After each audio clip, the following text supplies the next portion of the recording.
Hi guys. बहुत से लोगों का ये एक सवाल होता है कि हमें कब पता चलेगा कि we are ready for the interview, और कितने टाइम के लिए प्रिपरेशन करनी चाहिए इंटरव्यूज़ के लिए। अगर आप एक्सपीरियंस तो आपने थोड़ा बहुत एक्सपीरियंस ले लिया and now you are willing to switch the company, और अगर आप फ्रेशर भी हो तो भी। तो as per my experience I would say it's never ending process. Like हम कितना भी प्रिपेयर कर ले, हमें ऐसा ही लगता है कि वो टॉपिक छूट गया, वो टॉपिक छूट गया। सो बेटर वे इज़ कि आप 1-2 वीक के लिए प्रिपेयर करो एंड देन, और 1-2 वीक का भी आपका प्लान होना चाहिए। ऐसे नहीं कि कुछ भी टॉपिक उठा के पढ़ लिया है ऐसा कुछ।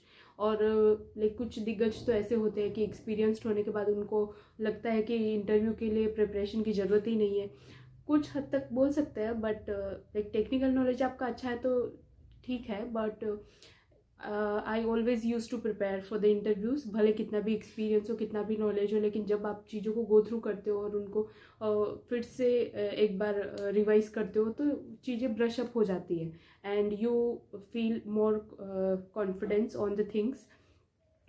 सो ये तो हो गई इंटरव्यूज़ की बात। देन कब पता चले, तो ऐसा कुछ भी नहीं। आप 1-2 वीक का प्लान कीजिए स्टार्टिंग में, देन उसके बाद start appearing in the interviews. पहले आप छोटी कंपनीज़ में इंटरव्यूज़ देना स्टार्ट कीजिए, जो आपकी, अगर आपने कोई एक टारगेट रखा है कि हाँ मुझे इस कंपनी में जाना है, ऐसा स्टार्टिंग में आप मत दीजिए इंटरव्यू, क्योंकि जो शुरू के 2-3 इंटरव्यूज़ होते हैं वो तो हमारे प्रैक्टिस ही होती है जनरली। सो जैसे ही आप मतलब अपियर होना स्टार्ट करेंगे, देन आपको आपकी मिस्टेक्स पता चलेंगी कि ओ इस एरिया में मैं थोड़ा वीक हूँ, तो मुझे यहाँ पे थोड़ा अपने आप को और थोड़ा पुश करने की ज़रूरत है, और यहाँ पे थोड़ा और हमें चीज़ों को ब्रश अप करने की ज़रूरत है।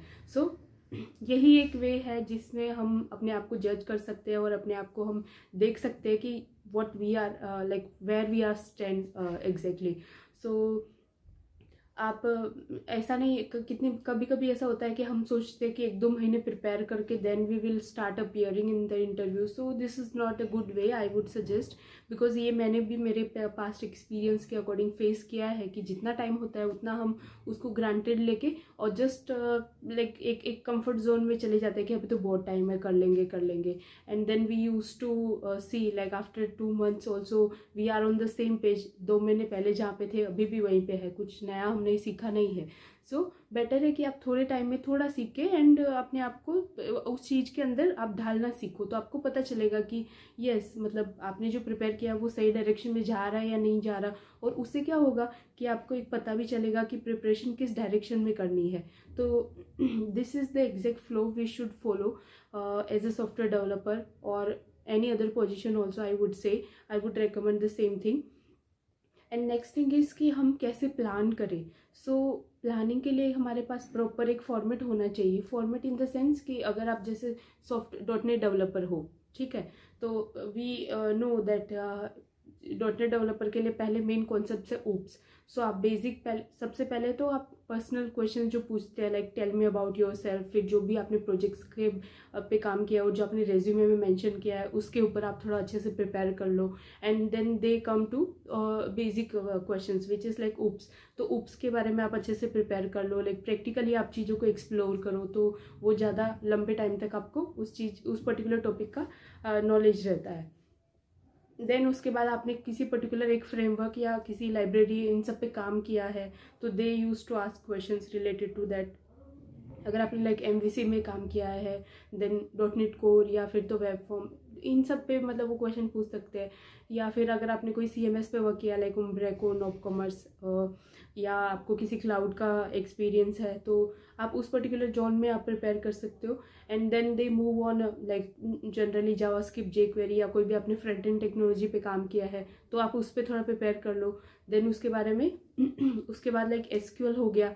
SQL के जनरली हर एक से क्वेश्चन पूछता है, आप फ्रेश हो रहे एक्सपीरियंस हो, आप SQL पे थोड़ा प्रिपेयर कर लो। SQL में जनरली कैसे क्वेश्चंस पूछते हैं, लाइक ऑप्टिमाइजेशन, देन परफॉर्मेंस, और लाइक डुप्लीकेट्स रिकॉर्ड है तो डिलीट की क्वेरी, जो भी डुप्लीकेट रिकॉर्ड्स है सिर्फ उनको डिलीट करने के लिए, या फिर nth हाईएस्ट सैलरी पूछ ली। So these are the things which are commonly asked and frequently asked in the interviews to .NET developer. सो ये तो हो गया आपका एक फ्लो। और मैं आने वाले वीडियोस में एक प्रॉपर आपको आपके साथ शेयर कर रही होंगी कि कैसे आप मतलब एक रोड मैप फॉलो करके आप इंटरव्यूज़ को अच्छे एक कम टाइम में एक अच्छा अच्छा पोर्शन आप प्रिपेयर कर सकते हो। सो this is the second thing. And third is like be confident, believe in your self. इतना आपको खुद को टॉर्चर करने की ज़रूरत नहीं है. जितना आता है वेल एंड गुड, बस आप चीज़ों को एक्सपीरियंस करो. एक्सपीरियंस से ही चीज़ें आती है. तो जितना आप अपीयर होंगे, जितने आपके मिस्टेक्स होंगे, जितने रिजेक्शंस होंगे, उतने ही आप अपने आप को थोड़ा स्ट्रॉन्ग बनाओगे उस चीज़ के बारे में, और थोड़ा मेहनत करोगे तो आप एक अच्छी पोजीशन पे ग्रेजुअली आ जाओगे. सो बस यही मैं कहना चाहूँगी कि keep learning, keep exploring the things. अपने आप को लाइक चैलेंजेस फेस करना सीखो. कंफर्ट जोन से बाहर आके बहाने मत बनाओ कि हाँ मुझे इतने टाइम बाद इंटरव्यू में अपीयर होना है. जनरली लोगों का यही माइंडसेट होता है कि मुझे कंपनी चेंज तो करनी है बट मेहनत नहीं करनी. तो दैट इज़ नॉट पॉसिबल. अगर आपको चेंज करना है तो उसके लिए आपको प्रिपेयर भी करना होगा. एंड अच्छे से प्रिपेयर करोगे और